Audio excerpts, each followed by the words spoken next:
नमस्कार मित्रांनो, दुहेरी माझा मितवा मालिकेच्या आजच्या भागामध्ये आता अर्णव हा ईश्वरी त्याच्यासाठी जे काही करत असते त्यामुळे खूप आनंदात असतो. ईश्वरी अर्णवला एक शर्ट आणून देते आणि म्हणते की सर, हे जे पॅन्ट आणि ब्लेझर काढून ठेवलंय ना, त्यासाठी त्यावर हे शर्ट तुम्ही ट्राय करा. मग अर्णव म्हणतो की सिंदूर, हे शर्ट आणि त्यावर हे ट्राउझर आणि हे ब्लेझर, म्हणजे मला कळत नाहीये की हे कॉम्बिनेशन कसं वाटेल. तेव्हा ईश्वरी म्हणते की सर, म्हणजे तुम्ही त्यावर हे ब्लॅक शर्ट घालणार होतात का? अर्णव म्हणतो की म्हणजे मी दुसरं ट्राय करणार होतो, पण हे वेगळंच वाटतंय जरा. ईश्वरी म्हणते की म्हणजे तुम्हाला काय वाटतंय की हे नीट वागणार नाही का? तेव्हा तो म्हणतो की यस मिस इंदोर, ऑफकोर्स मी सात्विक फॅशनचा सीईओ आणि मला कलर कॉम्बिनेशन बद्दल खूप छान माहिती आहे, त्यामुळे तू मला उगीच काही असं सांगू नकोस. तेव्हा ईश्वरीला जरासं वाईट वाटतं. ती म्हणते की बरं ठीक आहे, म्हणजे तुम्हाला जर वाटत असेल की हे योग्य नाहीये मग हरकत नाही, ठीक आहे, मी तुमचा वेळ वाचावा फक्त म्हणून केलं हे सगळं, हरकत नाही, तुम्ही तुमचं आवरून घ्या, तोपर्यंत मी खाली आहे. असं म्हणून आता ईश्वरी असं बोलून निघून जाते. अर्णवला खरं तर जरा वेगळंच वाटत असतं. तो विचार करतो की मी सिंदूरला झालंय तरी काय, ती माझ्याशी टिपिकल बायकोसारखी वागायला लागली, त्यामुळे आता तो खूपच जास्त आनंदात असतो. अर्णव आता विचार करतो की हे शर्ट आणि हे ब्लेझर लेट्स ट्राय, असं म्हणून तो स्वतःच ईश्वरीचं आता मनातल्या मनात कौतुक करतो आणि म्हणतो की मिस इंदोरने वेळात वेळ काढून माझ्यासाठी हे सगळं केलंय, तर मी हे नक्कीच ट्राय करतो. असं म्हणून तो खूप आनंदात असतो आणि विचार करतो की आता ईश्वरीला जसं हवंय तसंच करूया. तर इथे अर्णवने फायनली स्वतःच्या मनाचं नाही तर ईश्वरीचं ऐकण्याचं ठरवलेलं असतं आणि त्यामुळेच तो खूप आनंदात असतो. तर इकडे ईश्वरी गेल्यानंतर तो त्याच बाबतीत विचार करत उभा असतो. नम्रताने काल पार्टीत घडलेला प्रकार घरी सांगितलेला असतो आणि सुप्रिया घाबरते. आत्याही म्हणते की अगं हे काय आहे नमू, अगं काल इतकं सगळं घडून गेलं आणि आज हे तू आम्हाला सांगतेस. तेव्हा मग नम्रताने असं म्हटल्याबरोबर सुप्रिया म्हणते की हो ग, इतकी मोठी गोष्ट घडली काल, अगं जावई बापूंवर इतका जीवघेणा हल्ला झाला आणि तू आम्हाला का सांगितलं नाहीस. जयू आत्या म्हणते की खरंच बापरे, त्यांचं दैवच म्हणावं लागेल, नशीब त्यांचं की इतक्या मोठ्या संकटातून वाचलेत ते. त्यावर नमूला ती पुढचं सांगायला लागते आणि म्हणते की बापरे, खरंच खूप भयानक घडलं जे काही काल घडलं ते. त्यानंतर आता जयू आत्या म्हणते की मला ना आता काही बाई चैन पडणार नाही, जोपर्यंत मी इशूशी बोलणार नाही ना तोपर्यंत आता माझ्या जीवाला काही शांतता नाही, मी इशूशी बोलूनच घेते. असा सूर आता इथे एकसारखा सुप्रियाने लावलेला असतो. इथे ईश्वरी मात्र सगळ्यांसाठी नाश्ता तयार करत असते आणि तेवढ्यातच आईचा फोन येतो आणि ती म्हणते की आई हा बोल. तेव्हा ती म्हणते की इशू, अगं काल इतकं सगळं घडून गेलं आणि तुला एकही फोन करून एका शब्दाने मला सांगावंसं नाही वाटलं का गं, इतकं सगळं घडलं आणि. तेव्हा ईश्वरी म्हणते की आई अगं काळजी नको करूस, सगळं काही बढिया आहे, एकदम व्यवस्थित, काहीच झालं नाही आम्हाला, आम्ही अगदी व्यवस्थित आहोत. तेव्हा लगेच ती म्हणते की ते काही नाही इशू, तुम्हाला थोड्या वेळासाठी येता येईल का गं इथे दोघांनाही, म्हणजे ना मला खरंच अशी काळजी वाटते. तेव्हा तिथून ईश्वरी पण बोलते की हो अगं आई, बरेच दिवस झाले ना तुम्हाला भेटायलाही आलो नाही ना तिथे, मी एक काम करते, अर्णव शरांशी बोलते आणि मग तुला कळवते. त्यावर ती फोन ठेवून देते आणि तेवढ्यातच सुप्रिया म्हणत असते की एक मिनिट थांब, आत्याशी बोल. तेव्हा आत्या म्हणते की इशू कसे आहात तुम्ही. तेव्हा इशू म्हणते की एकदम बढिया आहे आत्या, काळजी करू नकोस. तेव्हा मग ईश्वरीला ती म्हणते की काळजी घे गं बाळा, आणि बरेच दिवस झाले तुला भेटलोही नाही, त्यामुळे जर भेटायला येता आलं तर बघ ना. ईश्वरी म्हणते की हो आत्या, मी आईला पण तेच सांगितलं, मी आता आवरते इकडचं आणि अर्णव सर आल्यावर त्यांच्याशी बोलून घेते, मग ठरवते काय करायचं ते. त्यावर आता ईश्वरी सगळ्यांसाठी ब्रेड बटरचा नाश्ता तयार करत असते आणि फोन ठेवून देते. अर्णवने मात्र ते सगळं ऐकलेलं असतं. ईश्वरी म्हणते की ठीक आहे, बघूया आता काय करता येईल ते. सुप्रियाला मात्र जराशी काळजीच असते. नंतर आता अर्णव तिथे येतो आणि म्हणतो की मिस इंदोर रेडी. तेव्हा ती म्हणते की हो ऑलमोस्ट रेडीच आहे सर, बोला ना काय झालं. तेव्हा आता अर्णव तिथे येतो आणि खरं तर ईश्वरीला तो त्यासाठी ड्रेसिंग दाखवण्याचा प्रयत्न करत असतो की ईश्वरीने जे कॉम्बिनेशन काढून ठेवलं होतं ना तेच त्याने घातलंय, पण ईश्वरीचं लक्षच नसतं. ईश्वरीला अर्णव म्हणतो की मिस इंदोर निघूया का आपण. ईश्वरी म्हणते की कुठे. तेव्हा अर्णव म्हणतो की तुझ्या माहेरी, माझ्या सासरी, बरेच दिवस झाले आई बाबांना भेटलो नाहीये ना.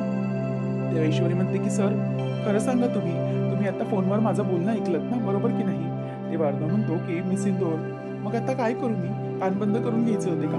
बरं ठीक आहे, आपण निघूया ना, येतेस ना तू. भेटायला जायचंय ना? तेव्हा ईश्वरी म्हणते की हो सर, मी लगेचच आवरते आणि मग निघूया आपण. ईश्वरीला अर्णव मुद्दामच शर्ट फोल्ड करून दाखवत असतो आणि कॉलरच काही टाईट करून दाखवत असतो, परंतु ईश्वरीचं मात्र त्याच्याकडे अजिबातच लक्ष नसतं. नंतर ईश्वरी म्हणते की बरं सर, तुम्ही आवरा बाकीचं, आलेच नाही तोवर मी लगेच आली. तेव्हा अर्णव मग आता म्हणत असतो की बरं ठीक आहे, मी सिंदूर चालेल. आता अर्णव पुढे चाललेला असतो. ईश्वरीचं मात्र शेवटी बाबा त्याच्यावर लक्ष जातच. ईश्वरी म्हणते की अर्णव सर, हे काय, मी कॉम्बिनेशन काढून ठेवलेलं शर्ट वगैरे तुम्ही घालून आले? पण अर्णव म्हणतो की हो. फायनली मनातल्या मनात म्हणतो की झालं, फायनली मी सिंदूरने नोटीस केलंय माझं ड्रेसिंग. तेव्हा ईश्वरीकडे तो मागून वळून बघतो आणि म्हणतो की हो, केलंय मी, तू सांगितलेलं ना तसंच ड्रेसिंग केलंय. ईश्वरी म्हणते की पण सर, तुम्ही तर सांगत होतात की हे मिसमॅच आहे म्हणून, व्यवस्थित कॉम्बिनेशन वाटत नाही म्हणून. तेव्हा अर्णव म्हणतो की ओके, मी सिंदूर काय हरकत आहे, कसं आहे ना, तू माझ्यासाठी ते काढून ठेवलंयस, मग मी ट्राय केलं, मग विचार केला की मी सिंदूरला हे व्यवस्थित वाटतंय, मग आपण बघूया घालून कसं वाटतंय ते. आणि कधी कधीही मिसमॅच कॉम्बिनेशन ट्राय करायचे असतात ना, तसेच मी आज केले.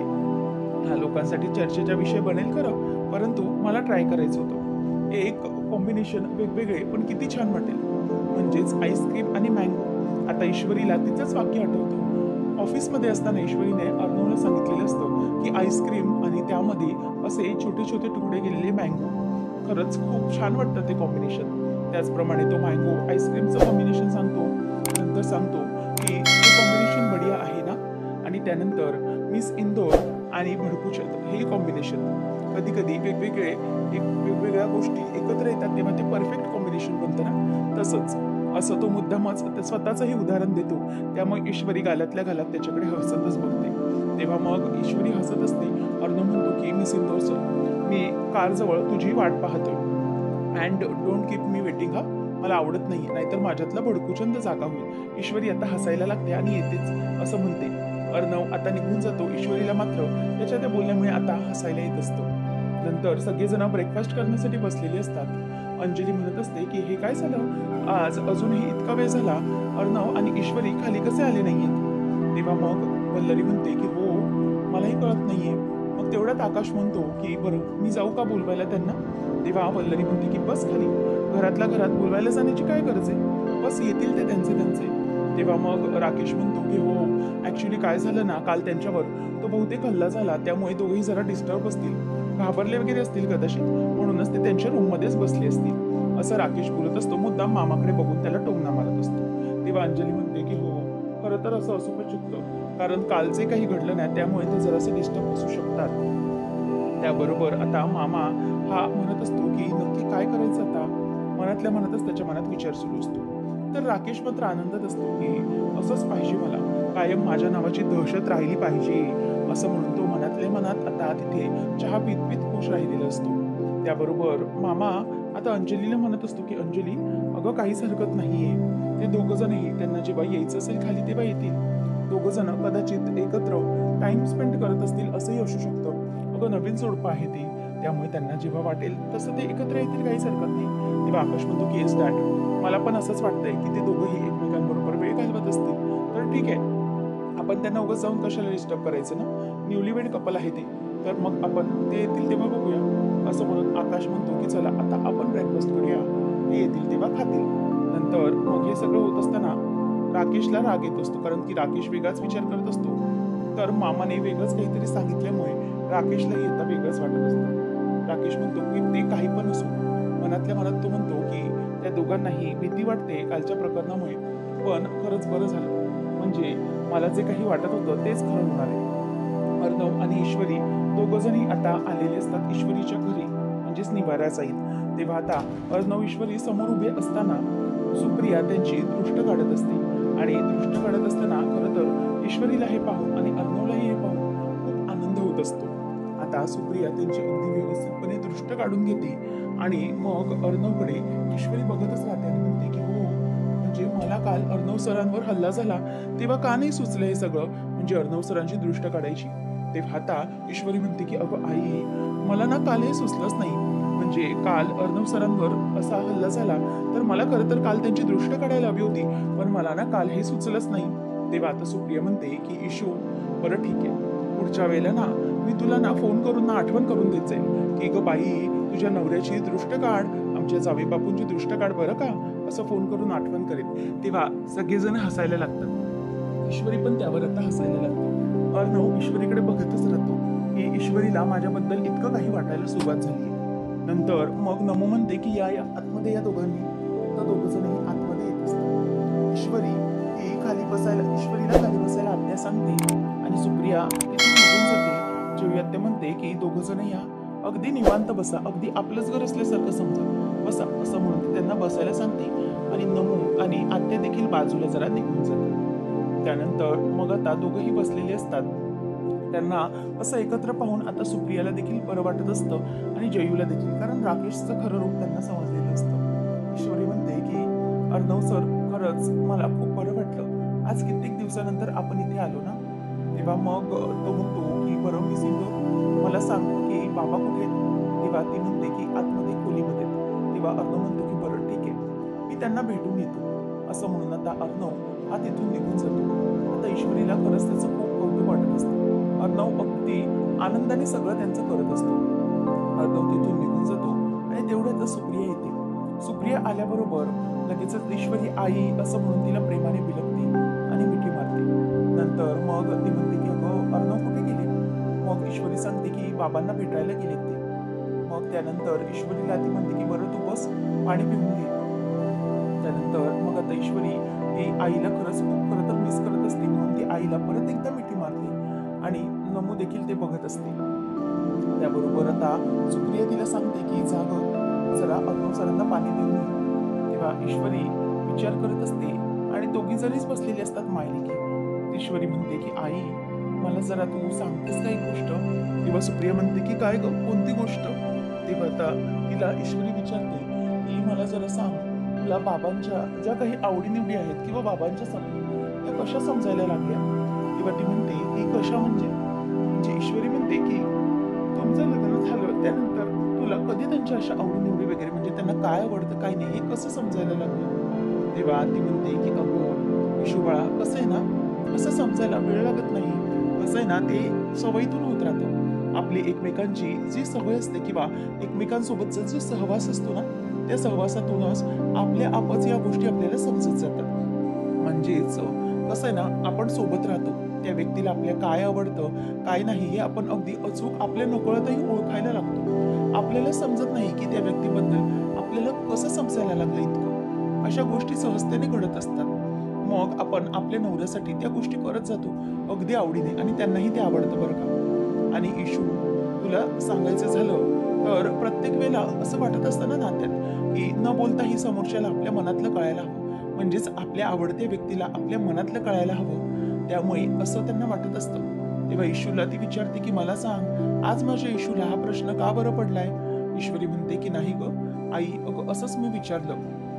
त्यावर लगेच ती म्हणते की इशू, हे बघ मलाही तेच वाटतंय. तेव्हा लगेच ईश्वरीला आता ती म्हणते की कसं असतं ना, दोघांचं जेव्हा नातं असतं नवरा बायकोचं ते खूप घट्ट असतं. ते प्रत्येकाच्या आवडीनिवडीनुसार बदलत नाही. कारण कसं आहे ना, दोघांचा सहवास एकमेकांना हवासा वाटत असतो. दोघांच्या सवयी समजतात आणि जेव्हा आपला पार्टनर आपल्या मनातलं आपण न सांगता जेव्हा ओळखतो आणि त्या गोष्टी करतो ना, तेव्हा त्याचा आनंदच खूप काही वेगळा असतो आणि त्यामुळेच ते नातं आणखीन घट्ट होत जातं. तेव्हा आता ईश्वरीला आनंदच वाटतो की आईकडून हे सगळं ऐकून. मग ईश्वरीला असं वाटतं की मी अर्णव सरांसाठी जे काही करत होते ते हेच होतं का. तेवढ्यातच अर्णव बाबांना घेऊन येतो. चला चला बाबा आले आहेत असं तो बोलतो. ईश्वरी तेवढ्यातच पुढे जाते आणि बाबा असं म्हणून त्यांना मिठी मारते आणि त्यांच्या जवळ पायाजवळ बसते आणि म्हणते की बाबा कसे आहात तुम्ही. तेव्हा ते डोळे बंद करून अगदी छान आहे असं म्हणतात. तेवढ्यातच ईश्वरी म्हणते की बाबा, आज तुम्ही आलात म्हणून मी आले म्हणून तुम्ही आनंदी आहात की नाही. अर्णव लगेचच म्हणतो की नाही ईश्वरी, तू आली आहेस म्हणून बाबा आनंदात नाहीयेस काही, तू हॅपी आहेस ना म्हणून बाबा आनंदात आहेस. तेव्हा ईश्वरी म्हणते की अच्छा, म्हणजे अर्णव सर माझ्यापेक्षा तुम्ही बाबांना ओळखताय असं दाखवताय का तुम्ही. तेव्हा मग ईश्वरीला अर्णव म्हणतो की मी सिंधू, चालेल तुला खोटं वाटत असेल तर तूच विचार ना बाबांना की त्यांना कशामुळे आनंद वाटतोय. तू आल्यामुळे वाटतोय की तू हॅपी आहेस म्हणून वाटतोय, तूच विचार. तेव्हा मग आता ईश्वरी म्हणते की बरं ठीक आहे विचारते. त्यानंतर आता बाबा तिथेच असतात. ईश्वरी म्हणते की मला तुम्ही सांगा बाबा की तुम्ही कशामुळे आनंदी आहात. तुम्ही आपल्या नेहमीसारखं उत्तर द्या बरं का, म्हणजे डोळे बंद करून. मी आली आहे म्हणून तुम्ही आनंदी आहात ना? त्यावर बाबा काहीच डोळे मिचकवत नाहीत. तेव्हा मग अर्णव म्हणतो की मी सिंदूर सी मी जे काही सांगितलं ना तेच खरं होतं. तेव्हा आता ईश्वरी बघत राहते आणि मग आता लगेचच अर्णव खाली बसतो आणि म्हणतो की काका मला आता तुम्ही एक गोष्टीची प्रश्नाचं उत्तर द्या की ईश्वरी म्हणजेच मी सिंदूर इथे आली म्हणून तुम्ही आनंदी आहात की नाही, की तुम्ही ती हॅपी म्हणून तुम्ही आनंदी आहात ना? असं म्हटल्यावर आता लगेचच अर्णवकडे बघतात आणि बाबा डोळे बंद करतात. ईश्वरी म्हणते की बाबा म्हणजे तुम्ही आता लगेच जावयाची बाजू? तेव्हा नम्रता म्हणते की बघितलंस का इशू, आता ना बाबा हे जावयांची बाजू घेणार आहेत बरं का, आपल्या दोघींचाही पत्ता आता कट. असं म्हटल्यावर ईश्वरी आणि सुप्रिया देखील हसायला लागतात. त्याबरोबर लगेचच अर्णव म्हणतो की बरोबर आहे. ईश्वरी आता बोलते की बरोबर, याचा अर्थ बाबा माझ्यापेक्षा जास्त तुम्हाला तर अर्णव सर ओळखायला लागले. त्यावेळेला लगेचच आता सुप्रिया म्हणते की अर्णव सर या इथे बसा. आता ती म्हणते की दोघं जणही बसा आणि नाश्ता करून घ्या. आणि ईश्वरीला बाबा तिथेच बाजूला असतात. ईश्वरी पण नाश्त्यासाठी बसलेली असते. तेव्हा आत्या येते की चला गरमागरम पोहे नाश्ता करून घ्यायचे. तेवढ्यात तिथे पोहे येतात. नमू म्हणते की अर्णव सर तुम्ही मला क्लाउड किचनसाठी जे काही रॉ मटेरियल सांगितलं होतं ना ते सगळं आणले बरं का. तेव्हा मग लगेचच आई पण म्हणते की हो सगळं सामान मला आणलेलं आहे. आणि दुसरी महत्वाची गोष्ट म्हणजे तुम्ही मला सांगितलंय ना की पुढच्या आठवड्याचा मेनू अगोदरच्या आठवड्यातच डिसाईड करून घ्या काय करायचंय. तसंच केलं ते आणि मग अगदी सोपं पडलं बरं का, म्हणजे अगदी छान घडल्यात गोष्टी. तेव्हा आता ईश्वरी अगदी तोंड आवाजून बघतच राहते, कारण की ईश्वरीला याबद्दल काहीच माहित नसतं. तेव्हा ईश्वरी बघते आणि म्हणते की हे काय अर्णव सर मला कळत नाहीये, म्हणजे नक्की तुमचं काय बोलणं आहे मला काही समजतच नाहीये यातलं की तुमचं बोलणं तरी काय सुरू आहे. त्यावेळेला लगेच आता आत्या म्हणते की ईश्वरी अगं तुला माहित नसेल परंतु जावई बापू आपल्या क्लाउड किचनची रोज चौकशी करत असतात माहिती का, म्हणजे क्लाउड किचनसाठी काही मदत हवी आहे का, काही करायचंय का, अगदी हक्काने सगळं विचारून घेत असतात ते. आणि खरं बघायला गेलं तर आम्हाला जावई नाही हो मुलगाच मिळालाय खरं तर. तेव्हा तर आता हे ऐकल्यावर तो गप्पच बसतो आणि ईश्वरीलाही खूप बरं वाटतं की जयवत्या इतकं भरून अर्णवचं कौतुक करते, कारण की अर्णवचा राग करणारी ही जयवत्या आज अर्णवचं अगदी भरभरून कौतुकच करत असते. त्यानंतर मग आता सुप्रिया म्हणते की हो ना अर्णव आम्हाला क्लाउड किचन मध्ये खूप मदत करतो.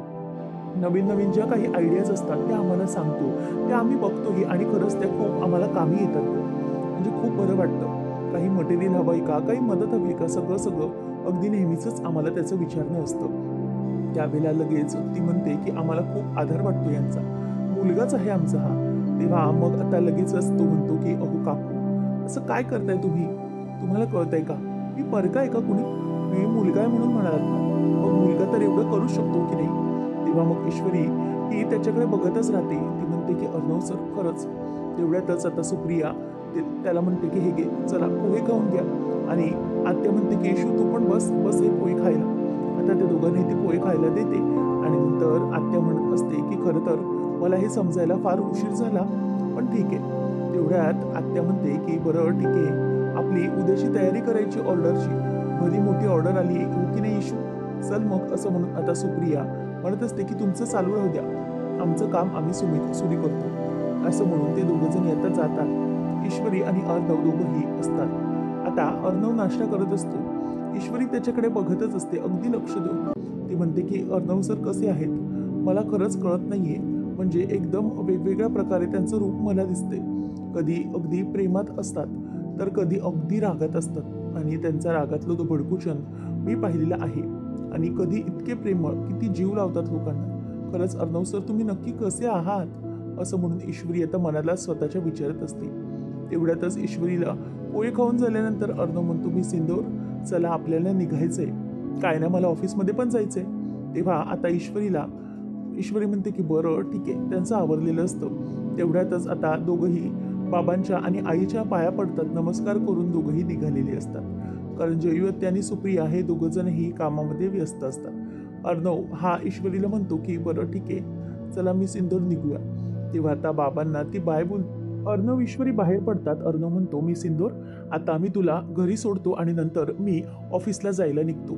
तो पुढे पुढे असतो. ईश्वरी मागून येत असते आणि अचानक तिचा तिथेच थोडा पायऱ्यांवर तोल जातो आणि ती तिथे थोडीशी पडणार. तोवरच अर्णव तिला सावरतो. आता अर्णवने सावरल्याबरोबर ईश्वरी लगेच त्याच्याकडे बघायलाच लागते. आता दोघंही एकमेकांच्या डोळ्यांमध्ये पूर्णपणे हरवून गेलेले असतात. ईश्वरी आणि अर्णव हे दोघं जण एकमेकांच्या अगदी घट्ट प्रेमात असतात आणि ईश्वरीलाही याची जाणीव आता व्हायला लागलेली असते. अर्णव ईश्वरी दोघांची एकमेकांपासून नजरच हटत नसते, फक्त एकमेकांकडे बघतच राहिलेले असतात. आणि या सगळ्यातच अर्णवच्या आता लक्षात आलेलं असतं की किती काही झालं तरीही मी सिंदूर आता माझ्या पूर्णपणे प्रेमात पडली.